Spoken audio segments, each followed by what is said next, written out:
Hi, hello.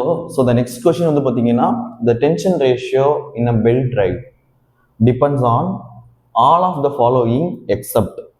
So the tension ratio வந்து இதெல்லாம் depend பண்ணி இருக்கு எக்ஸப்ட் அதை தவிர மீது எல்லாத்தையும் டிபெண்ட் பண்ணி இருக்கு அப்படின்னு மாதிரி கேட்டிருக்காங்க. ஆக்சுவலாக பெல்ட் டிரைவ் வந்து பார்த்தீங்கன்னா ஒரு ஃப்ரிக்ஷனல் டிரைவ், ஃப்ரிக்ஷனை மட்டுமே நம்பி இருக்கக்கூடிய ஒரு டிரைவ். ஓகேங்களா? ஸோ அதில் டிரைவர் இருக்கும், driven. ஓகேங்களா? ஸோ இது டிரைவர், இது driven. ஸோ இந்த புள்ளிஸ் வந்து பார்த்தீங்கன்னா நம்ம பெல்ட்டால் கனெக்ட் பண்ணியிருப்பாங்க. ஸோ இது சுத்தம், அப்புறம் இந்த பவர் வந்து இந்த பெல்ட்டுக்கு டிரான்ஸ்ஃபர் ஆகும். அதுக்கப்புறம் வந்து பார்த்தீங்கன்னா அகைன் இந்த பெல்ட் மூலமாக இந்த டிரிவனுக்கு பவர் டிரான்ஸ்ஃபர் ஆகும். ஸோ ரொட்டேஷன் நமக்கு நடக்கும். ஓகேங்களா? ஸோ இந்த சைடு மேலே இருக்கிறது வந்து பார்த்தீங்கன்னா ஸ்லாக் சைடும்பாங்க, கீழே இருக்கிறது வந்து பார்த்தீங்கன்னா டைட் சைடு. ஓகேங்களா? ஸோ இது வந்து பார்த்தீங்கன்னா ஸ்லாக் சைடு, இது டைட் சைடு. ஸோ இது ஆக்சுவலாக நம்ம வந்து பார்த்தீங்கன்னா tension on the slack side T2, tension on the tight side வந்து பார்த்தீங்கன்னா T1. ஸோ இப்போ நம்ம ஈக்குவேஷன் எழுதணும்னு வச்சுக்கோங்களேன், இந்த tension ratio T1 by T2 is equal to E mu theta. ஓகேங்களா? ஸோ இதுதான் டெரிவேஷன் ஆக்சுவலாக. So T1 by T2 equal to T1 by T2 அப்படிங்கிறது tension ratio, E equal to T1 by T2 equal to E power mu theta. So இது தெரியும் உங்களுக்கு, tension on the tight side T1, tension on the slack side T2. mu அப்படிங்கிறது coefficient of friction. ஓகேங்களா? So mu அப்படிங்கிறது coefficient of friction. ஃப்ரிக்ஷன்னா உராய்வு விசை. So இந்த பெல்ட்டுக்கும் இந்த புள்ளி மெட்டீரியலுக்கும் ஒரு உராய்வு விசை இருக்கும். ஸோ அதனால தான் ஆக்சுவலாக நமக்கு மோஷனே டிரான்ஸ்ஃபர் ஆகுது, பவர் டிரான்ஸ்ஃபர் ஆகுது.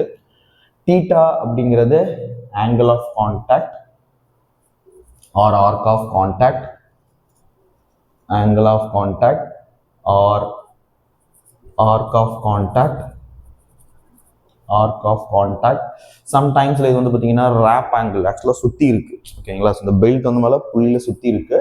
ஸோ அதனால இதுக்கு பேர் ஆர் ரேப் ஆங்கிள்னு கூட சொல்லுவாங்க. ஓகேங்களா? ஸோ ரேப் ஆங்கிள்னு கூட சொல்லுவாங்க. இது ரேடியன்ட்ல இருக்கும். ஸோ இது யூனிட்லெஸ். ஓகேங்களா? ஸோ தீட்டா வந்து பார்த்தீங்கன்னா ரேடியன்ஸ்ல இருக்கும், மியூ வந்து யூனிட்லெஸ். ஸோ இது வந்து மெட்டீரியலை பொறுத்து மாறும். ஓகேங்களா? நல்லா ஃபினிஷிங் வந்து சூப்பராக இருந்ததுன்னா அதோட ஃப்ரிக்ஷன் வந்து கம்மியாக இருக்கும். இல்லை ஃபினிஷிங் வந்து பார்த்தீங்கன்னா இல்லை சுமாராக தான் இருக்குன்னா அதோட ஃப்ரிக்ஷன் அதிகமாக இருக்கும். ஓகேங்களா? ஸோ இந்த கோஎஃபிஷியன்ட் ஆஃப் ஃப்ரிக்ஷன் எதை பொறுத்து மாறும் அப்படின்னா டிபெண்ட்ஸ் அப்பான் த மெட்டீரியல். ஓகேங்களா? So depends upon the material.